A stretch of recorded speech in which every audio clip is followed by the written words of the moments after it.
August மாதம் 13ஆம் தேதி தாயாம் திரு அவை புனிதர்களான திருத்தந்தை போன்சியானோ மற்றும் மறைப்பணியாளர் இப்போலித் இவர்களின் நினைவு நாளை சிறப்பிக்கிறது.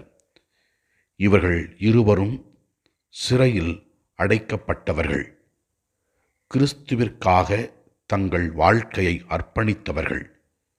மறை சாட்சியராக மரித்தவர்கள்.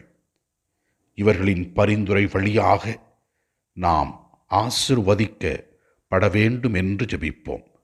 குறிப்பாக பல பிரச்சனைகளினால், நோய்களினால் சமுதாயத்தில் ஓரம் தள்ளப்படுகிற மக்களுக்காகவும், குடும்பங்களில் இருக்கின்ற பிரச்சனைகள் தீரவும் இவர்கள் பரிந்துரை வழியாக ஜெபிப்போம். இவர்கள் கண்டிப்பாக நமக்காக பரிந்து பேசுவார்கள். இறைவனுக்காக வாழ்ந்த இவர்கள் பரிந்து பேசும் பொழுது இறைவன் நம் ஜெபங்களை கேட்பார். இவர்களின் பரிந்துரை வழியாக நாம் செய்கின்ற எல்லா செயல்களிலும் வெற்றி காண இறைவனிடத்திலே ஜெபிப்போம்.